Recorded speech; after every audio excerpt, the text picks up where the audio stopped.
والمیسر والانصاب والازلام رجس من عمل الشیطان. آج کے بعد تمہارے اوپر شراب بھی اور جوا بھی اور بتوں کے تھان بھی اور فال کے تیر، جوئے کے پانسے، یہ ساری چیزیں حرام ہیں. رجس من عمل الشیطان، تمہارے اوپر حرام قرار دے دی گئی ہے، شیطان کی گندگی ہے، ان سے بچو. لیجئے اب حرام کر دی گئی ہمیشہ کی شراب. جب اللہ کے نبی کے زمانے میں شراب حرام ہو گئی، صحابہ نے چھوڑ دی. جس حال میں شراب رکھی تھی اسی حال میں پھینک دی. شراب پانی کی طرح بہائی گئی. اب غور سے سننا، اور اے نوجوانوں یہ واقعہ تمہارے لیے، اور سنو یہ واقعہ بڑا دلچسپ ہے جو میں تمہیں سنانے جا رہا ہوں. اس سے تمہیں شراب کی برائی نظر آئے گی. سنو، جو واقعہ میں تمہیں سنانے جا رہا ہوں یہ تمہارے دل کو جھنجھوڑ دے گا، تمہارے آنکھوں میں آنسو لے آئے گا. یہ واقعہ تمہارے دلوں میں عبرت پیدا کر دے گا. سنیے، اللہ کے نبی نے جب شراب حرام کر دی تو زندگی بھر پھر کسی صحابی نے شراب کو ہاتھ نہیں لگایا. اللہ کے نبی اس دنیا سے چلے گئے. ابو بکر کا زمانہ آیا، 2 سال وہ زندہ رہے، خلیفہ رہے. شراب ان کے زمانے میں بھی حرام رہی اور صحابہ نے بالکل شراب چھوڑ دی. پھر حضرت عمر کا زمانہ آیا، حضرت عمر 10 سال خلیفہ رہے. 4-5 سال تک کسی نے شراب نہیں پی، کیونکہ جانتے تھے شراب پینے کی ایک سزا متعین ہے، 40 کوڑے مارے جائیں گے. 40 کوڑے، اس لیے کوڑوں کے ڈر سے پہلی بات تو سارے صحابہ نے چھوڑ دیا. اور جو لوگ کبھی کبھی پی لیتے وہ اس لیے نہیں پی رہے کہ 40 کوڑے کون کھائے گا، ایک کوڑے میں تو چمڑی ادھر جاتی ہے، 40 کوڑے کون کھائے گا. 4-5 سال گزر گئے. اس بیچ میں ایک صحابی ہے، غور سے سننا، صحابی ہے، نام ہے ان کا قدامہ ابن مظعون. نام ہے اس صحابی کا قدامہ ابن مظعون. نوجوانوں یہ واقعہ صرف تمہارے لیے. آج کی نوجوان نسل شراب کی طرف بہت تیزی سے بہک رہی ہے. جب 1 جنوری کو ہمارے یہاں لڑکے اور لڑکیوں نے شراب پیو، اور کالج کے لڑکے اور لڑکیوں نے شراب پیو، اور اس کے بعد ناچ ڈانس کیا ہو، تو آپ اندازہ لگاؤ کہ یہ نوجوان نسل لڑکوں کے ساتھ ساتھ لڑکیاں بھی شراب کی طرف کیسے بہک رہی ہیں اور جا رہی ہیں. سنیے، قدامہ ابن مظعون جو بہت بوڑھے ہو چکے ہیں اور ان کو 20 بیماری ملوث ہے، 20 بیماری میں ملوث ہیں. ان کو سر میں درد بھی رہنے لگا، ان کو پیٹ میں درد بھی، ہڈیوں میں درد بھی. وہ کبھی کبھی اٹھتے تو مسجد میں چلے جاتے اور کبھی بیچارے گھر ہی پہ نماز پڑھ لیتے اپنے بستر پر. ایک رات میں ان کو درد ہونے لگا. یہ واقعہ سننے سے پہلے یہ چیز ذہن میں رکھنا، قدامہ ابن مظعون کو 20 بیماری تھی. 20 بیماریوں نے ان کو گھیر لیا.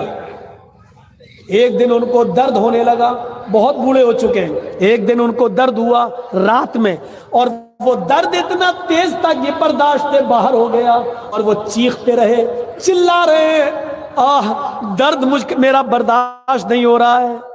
اس رات میں کہاں حکیم ملیں گے، کہاں ڈاکٹر ملے گا. اور اس زمانے میں کوئی ایسی دوا بھی نہیں تھی کہ جو درد کو فوراً بند کر دے. ہمارے ہاں تو ایک راستہ ہے، بہت تیز درد ہو رہا ہو تو رات میں کہاں جائیں گے ڈاکٹر کے پاس، یہ نیند کی ٹیبلٹ رکھی ہوئی ہے، اس کو کھا لو، کم سے کم نیند آ جائے گی، سو جائیں گے، صبح پھر ڈاکٹر کو دکھایا جائے گا. سن لیجئے، بغیر کسی ڈاکٹر کے مشورے کے اور بغیر کسی بڑے ڈاکٹر کے نیند کی گولی لکھے ہوئے اپنی مرضی سے جو لوگ نیند کی ٹیبلٹ درد کی وجہ سے کھا کے سو جاتے ہیں رات میں، یہ بھی شراب پینے کے حکم میں داخل ہے. نوٹ کریے گا میری بات کو. اگر آپ کو کسی ڈاکٹر نے نہیں بتایا اور آپ نے اپنی مرضی سے ٹیبلٹ کھا لی تو آپ نے ٹیبلٹ نہیں کھائی ہے، آپ نے شراب پی ہے. قدامہ ابن مظعون کے گھر والے کہنے لگے، اتنی تیز درد ہو رہا ہے، ہمارے گھر میں بہت پرانی ایک شراب رکھی ہوئی ہے، حرام ہو جانے کے بعد کسی نے اس کو ہاتھ نہیں لگایا ہے، بہت درد ہو رہا ہے آپ کو. ایسا کر لو، آدھا گلاس شراب ہم آپ کو دیے دیتے ہیں، 2 گھونٹ شراب، 3 گھونٹ شراب یہ پی لیجئے، اس سے آپ کو نیند آ جائے گی اور آپ آرام سے سو جائیں گے۔ کل صبح کسی اچھے حکیم سے مل کر آپ کا علاج کرایا جائے گا، کم سے کم رات تو آپ کی کٹ جائے گی۔ قدامہ ابن مظعون نے سوچا کہ مجھے 20 بیماری ہے اور درد بہت زیادہ ہے، اس لیے مجبوری میں شامل ہے، لہذا ایسی مجبوری میں شراب پینا کوئی بری بات نہیں ہے۔ انہوں نے کہا لاؤ اس مجبوری میں 2 گھونٹ شراب پی لیتا ہوں۔ قدامہ ابن مظعون نے اپنے گھر والوں سے کہا، وہ شراب کی بوتل لے آیا اور 2 یا 3 گھونٹ، آدھا گلاس کے تقریباً شراب ان کو پلا دی گئی۔ تھوڑی دیر کے بعد ان کو غنودگی آ گئی اور وہ سو گئے، اور سونے کے بعد ان کی نیند صبح ہی کھلتی ہے۔ لیکن صبح تک یہ خبر 2-3 صحابیوں کو پتہ چل گئی، جن میں ابو ہریرہ بھی شامل تھے، اور یہ لوگ حضرت عمر فاروق کے پاس آئے اور کہنے لگے، امیر المومنین کیا شراب حرام نہیں ہوئی ہے؟ ہاں ہو گئی ہے۔ آپ نے سنا ہے؟ کہا نہیں سنا ہے۔ کل کی رات میں قدامہ ابن مظعون نے تھوڑی سی شراب پی لی ہے۔ اچھا، بیمار تھے اور ان کو بہت درد تھا، اس لیے وہ وہاں چلے گئے اور شراب پی لیے۔ حضرت عمر فاروق نے اپنے قاصد کو بھیجا، جاؤ قدامہ ابن مظعون کو میرے آفس میں دربار خلافت میں لے کر آؤ۔ عمر فاروق کا قاصد جاتا ہے اور قدامہ ابن مظعون سے کہتا ہے، آپ کو امیر المومنین حضرت عمر بلا رہے ہیں۔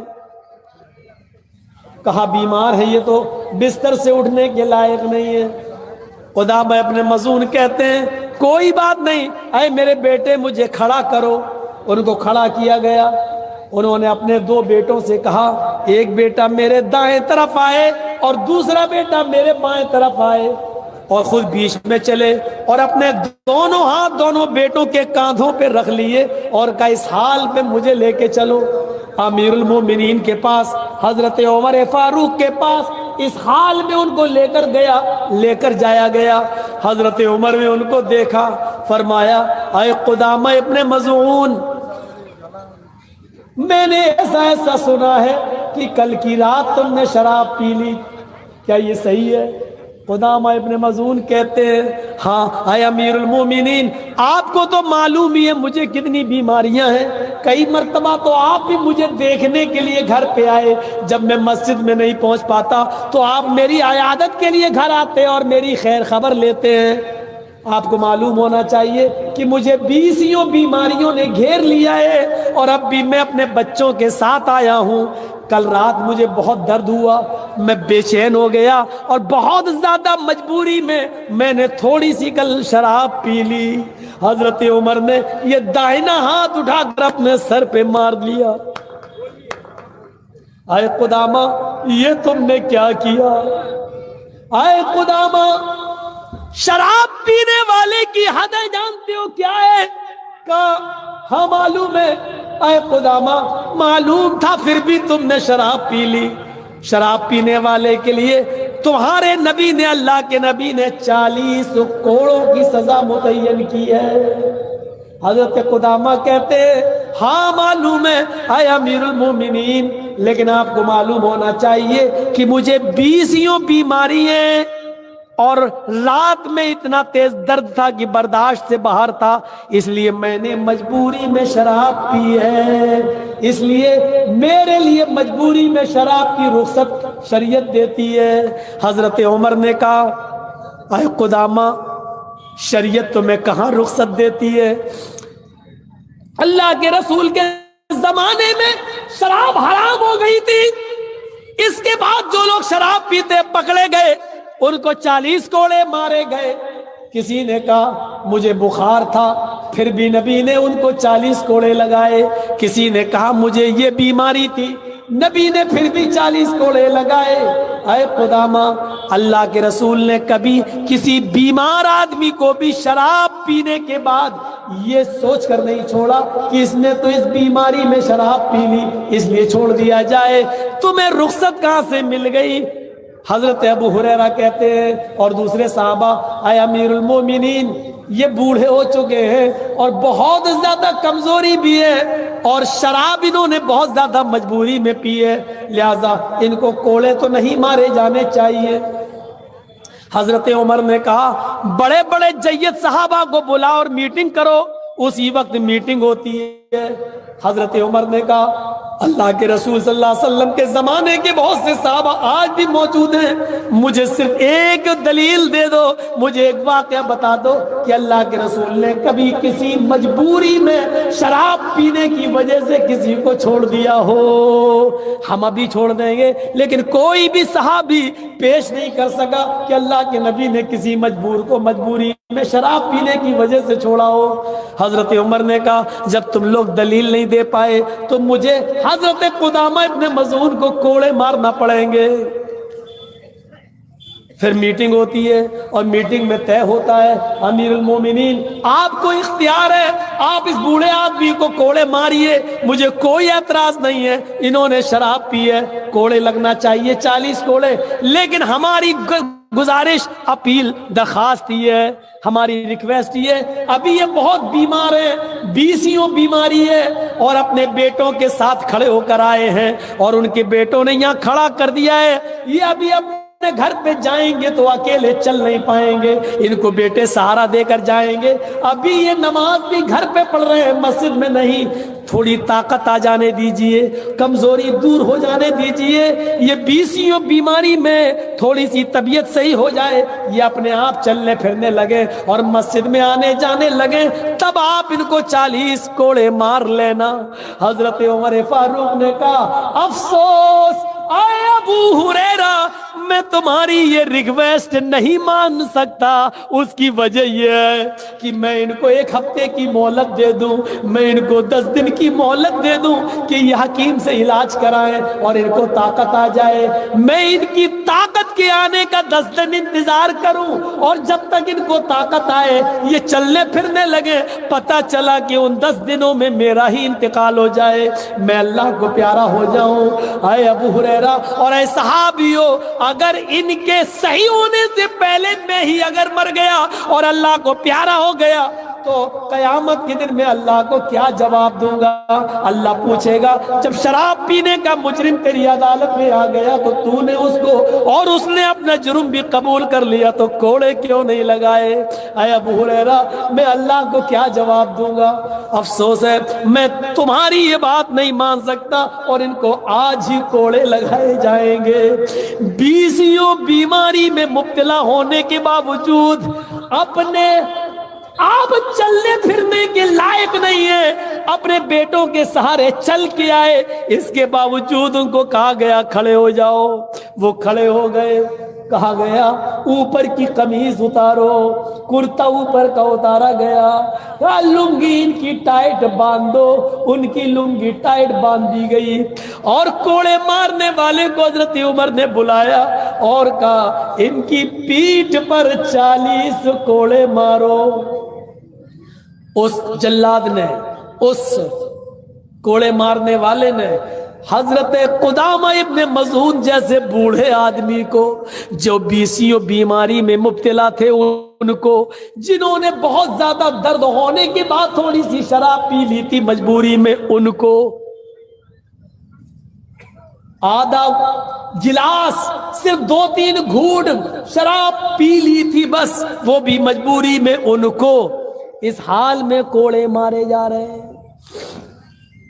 40 کوڑے تو وہ کھا گئے، اللہ اللہ کر کے ان کو پیٹھ پہ پڑ گئے اور پھر ان کے دونوں بیٹے ان کو لے کر گھر آئے۔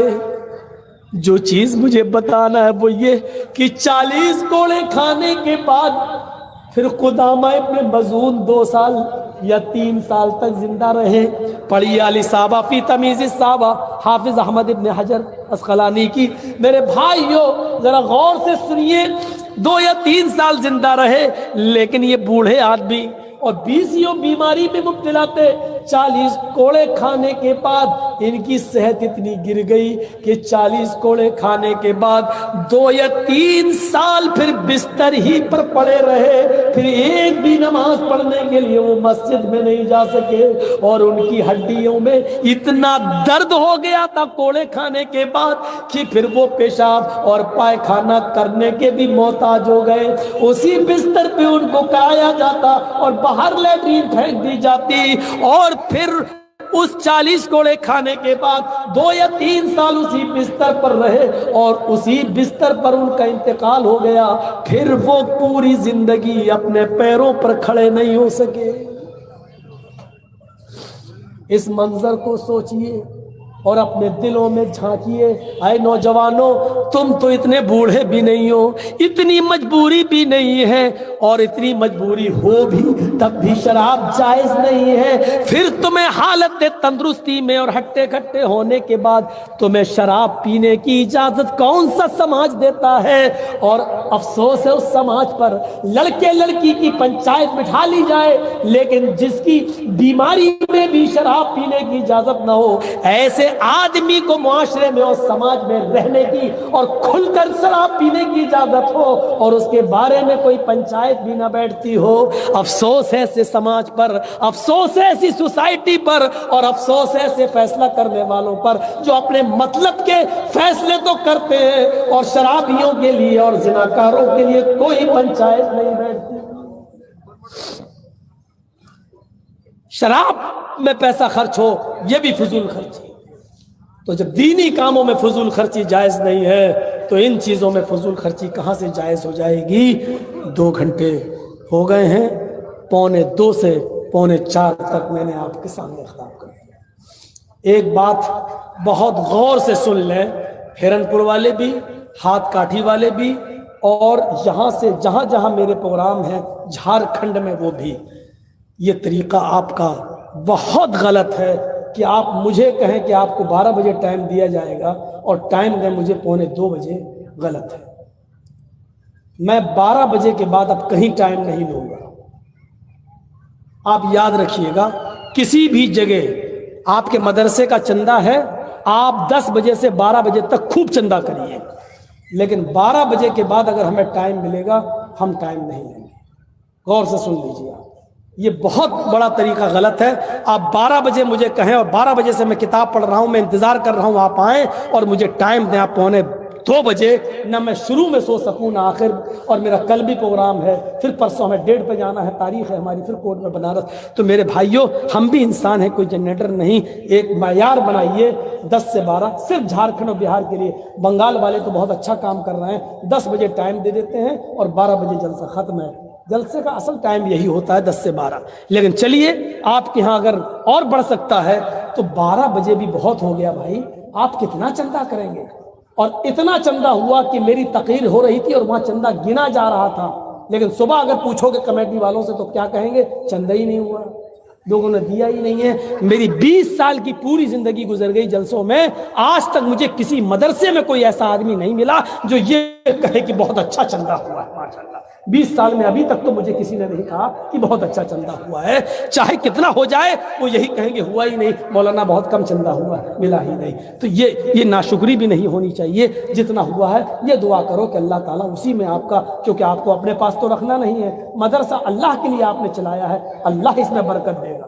اللہ تو وہ ہے میرے بھائیوں کہ جو 1 گلاس دودھ کو 116 صحابہ کو پلوا دیا. نبی اکرم صلی اللہ علیہ وسلم نے جو معجزہ تھا. تو آپ مدرسے اللہ کے لیے نیت کریے، خلوص ہو تو انشاءاللہ جتنا کم چندہ ہوگا اسی میں برکت ہوگی اور پورے سال آپ کا خرچہ چلے گا. اللہ تعالیٰ سے دعا کریے بار الہ ہماری خطاؤں کو معاف فرما دے، گناہوں کو بخش دے، فضول خرچی سے ہمیں بچائے، ہمارے معاشرے کی اصلاح فرمائے، ہمیں صحیح سمت میں چلنے کی توفیق عطا فرمائے. جب تک زندہ رکھے اسلام پہ زندہ رکھے، خاتمہ ہو تو ایمان پر خاتمہ فرمائے. وما علینا الا البلاغ المبین وآخر دعوانا ان الحمد للہ رب العالمین. السلام علیکم ورحمۃ اللہ.